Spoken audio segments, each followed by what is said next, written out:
Today we hear from Colleen Harris. Colleen is the business office manager at OSI Physical Therapy, a true team player that is highly respected by her peers. She started at OSI working at the front desk as a supportive and dependable employee.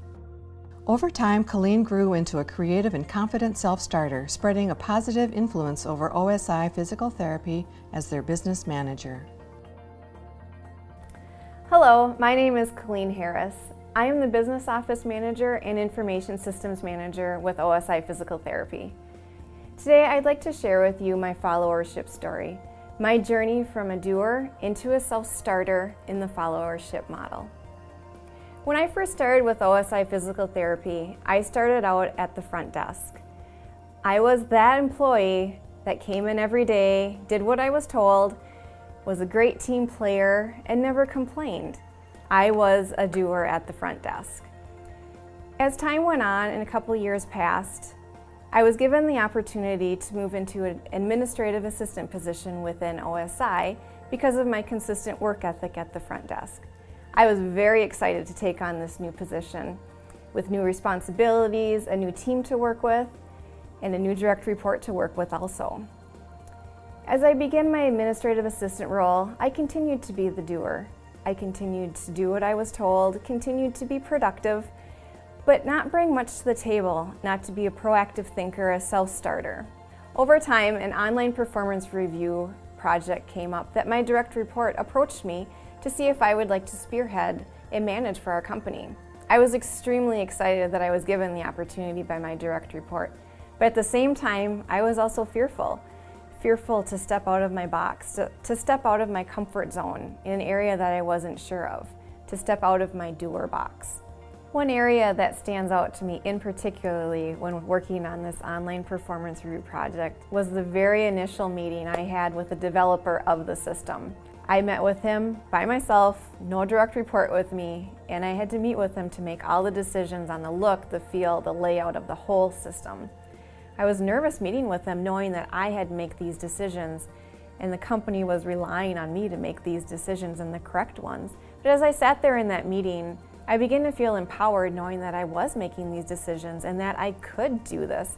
And that was a realization to me that I can move out of the doer quadrant into the self-starter and start making these decisions on my own, to trust in myself, to know that I have the confidence to do this. As my confidence grew and as my direct report's confidence grew, it opened up that door of communication between the two of us. I felt I was able to go to him with ideas, with thoughts, with new projects and ideas that I would love to work on. And from that, I have continued to move into that self-starter quadrant.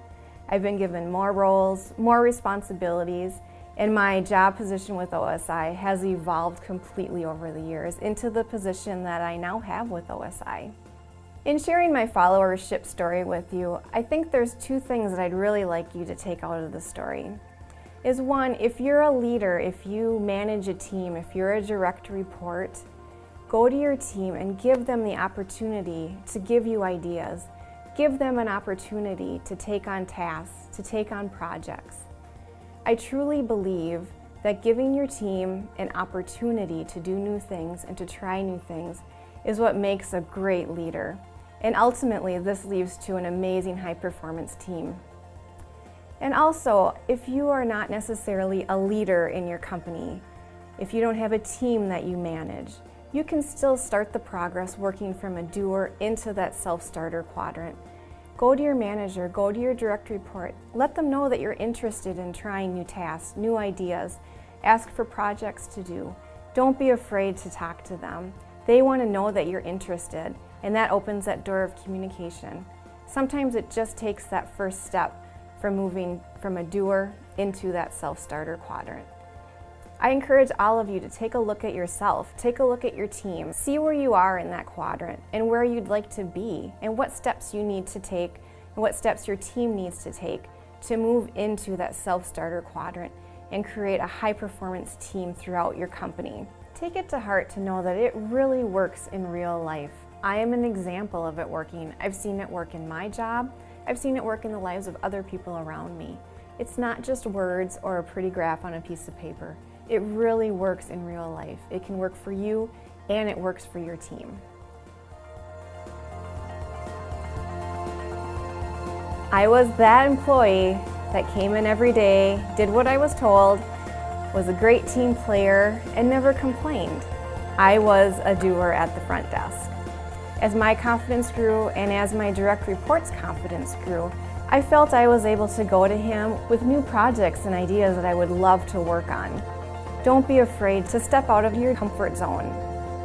Giving your team an opportunity to do new things and to try new things is what makes a great leader. If you are not necessarily a leader in your company, ask for projects to do. Sometimes it just takes that first step from moving from a doer into that self-starter quadrant.